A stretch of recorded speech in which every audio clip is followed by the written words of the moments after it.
All right, let's jump right in. Welcome to the deep dive. This is where we take your sources, could be articles, research, notes like we have today, and, well, we pull out the most important bits, the key insights, our goal. Basically, to give you a shortcut, a way to get genuinely informed on something specific, maybe find some surprising facts, and hopefully keep you listening. Today we're tackling something, well, maybe a bit unexpected, a specific corner of language learning tests. We're looking at Duolingo Task 11, completing passages, but, we're not just breaking down a test question here. This deep dive is really about understanding something deeper, the sort of underlying logic, the flow of ideas in written English. And we're using these excerpts we've got about Duolingo Task 11 as our roadmap. Yeah, and it's actually really interesting because this specific task, when you get down to it, it really tests a core skill. It's about understanding paragraph structure, textual coherence. And those are skills, that are just crucial everywhere, not just for passing a test. They're fundamental for clear communication. That makes a lot of sense. Okay, so imagine someone listening has never heard of this task. How would you describe it? What is Duolingo Task 11, completing passages? Well, simply put, it's kind of a fill in the blank, but instead of just one word, you're putting in a whole sentence to complete a passage, usually a paragraph. Okay. So practically what you do is you see a passage with a gap in it between two sentences, and then you've got some options, maybe 4 or 5 sentences, usually off to the right side. You pick the one that fits best in the gap. Gotcha. And there's a time limit, right? And you do a few of these. Yeah, usually about 6 of these tasks, and you've got maybe 7 or 8 minutes total, though the exact number can actually change. It depends on, well, when the Duolingo algorithm decides you've shown you can do it. Right, when the AI is satisfied. Okay. So digging into this, what really struck me was, like you said, it's not just about grammar rules in a vacuum, is it? It's really about this bigger concept, paragraph form. Exactly. That's the core of it. The person taking the test, they have to pick a sentence, sometimes maybe 2, to complete the passage. And our sources show that, well, something like 98% of the time, maybe even more, the answer is going to be one of 2 things. Either it's a support sentence, something that directly backs up the main point of the paragraph, or it's an example, something that illustrates one of those supporting points. Or sometimes it's both. And they're usually pretty short for this task, like 1 or 2 sentences max. Wow, okay. So it's less about just finding a correct sentence and more about understanding the architecture, right? How the paragraph is built.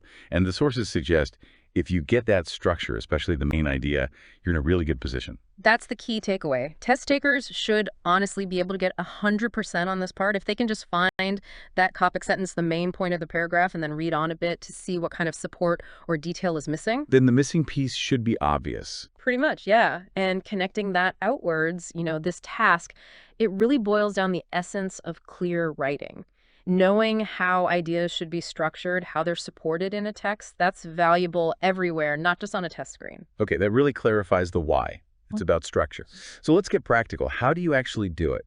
The sources we looked at laid out a pretty clear procedure. Could you walk us through that? Sure. So, step 1. Read the first part of the text, the bit before the gap, and really focus on understanding the topic sentence. What's the main topic and what's the controlling idea, the main point about that topic? That tells you what the whole paragraph is meant to do. Okay, understand the main idea first. Then what? Then just quickly glance over the options they give you on the right. Don't analyze them deeply yet, just see what's there. Right, just a quick scan. Exactly. Then step 3 is read the second half of the text, the part after the gap. This tells you where the paragraph is going after the missing piece. And this is where that paragraph structure knowledge comes in handy again. Absolutely. You should basically be thinking about a simple paragraph outline in your head. Because, like we said, you're almost definitely looking for either a support sentence or an example or detail to slot in there, maybe both. Understanding that structure guides your choice. Okay, so understand the structure, know what kind of piece you're looking for. And then finally, you make your choice. Select the sentence from the options that fits that role and logically connects the 2 parts of the passage. Got it. And the sources had some key tips too, right? Emphasizing context. Yeah, very clear on that. You have to read the text on both sides of the gap, understand the context fully, and find that topic sentence. That's job 1. And the biggest tip, really, is knowing what you're looking for. The sentence that completes the paragraph will almost certainly be support or a detail example. It's very rarely going to be like a brand new topic or concluding sentence. It's filling a logical gap in the argument or description. It really does sound like a little detective puzzle, finding that missing link based on the clues around it. Okay, let's try applying this. We have a couple of examples from the sources. First one is about French versus English doctors. Let me read the passage with the gap. French and English doctors sometimes have different ideas about medical care. In France, doctors often give strong medicine to move blood to the brain. However, doctors in England do not think that is helpful. GAPAP. But in England, doctors often say that stomach problems are not serious at all. They usually think stomach problems are caused by worrying too much. French doctors are usually interested in trying out a variety of new treatments.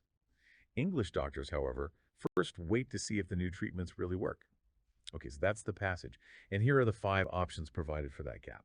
1. French doctors worry too much. 2. French doctors are just like English doctors. 3. French doctors often worry about a patient's liver and diet, but English doctors do not. And French doctors take stomach illnesses very seriously. 4. French doctors stand in the doorways and think about English doctors. 5. French doctors consider the opinions of the patient and then consult an English doctor as to what the best medicine is. Okay, so let's analyze this. The sentence before the gap talks about a difference regarding medicine for blood flow to the brain. French do, English don't. The sentence after the gap suddenly talks about stomach problems, specifically how English doctors view them. Right, seems like a bit of a jump. Exactly. So the missing sentence needs to bridge that. It needs to continue the theme of differences in medical approaches between French and English doctors. And ideally, it should pivot towards things like diet or stomach issues to lead into the next sentence. Okay. If you look at option 3, French doctors often worry about a patient's liver and diet, but English doctors do not. And French doctors take stomach illnesses very seriously. See how that fits. It provides another point of contrast, liver and diet continuing the main theme.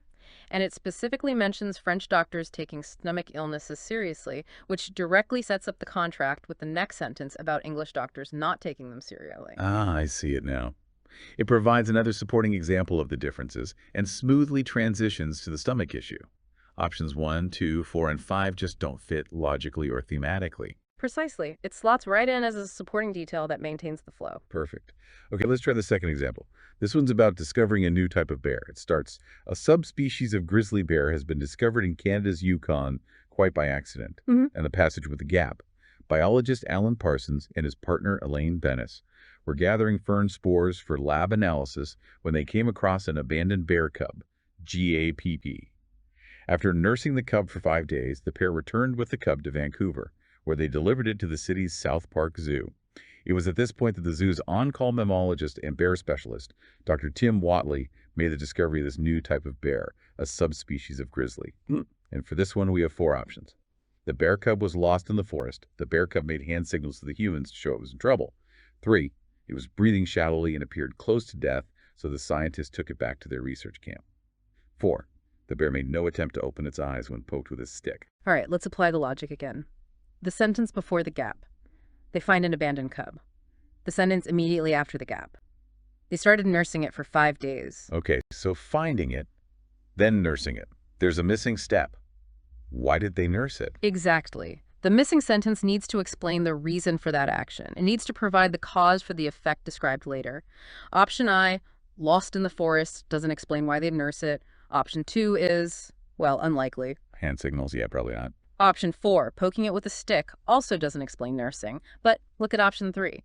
It was breathing shallowly and appeared close to death, so the scientists took it back to their research camp. Ah, that gives the reason. It was near death, so they took it back, which then leads naturally to nursing it. Precisely. It provides the crucial causal link. It explains the cub's condition, justifying the scientist's actions described in the next sentence. It maintains the story's chronological and logical flow perfectly. It really is amazing how, once you focus on that logical connection, the right answer just clicks into place. So, wrapping this up, what's the big takeaway for everyone listening?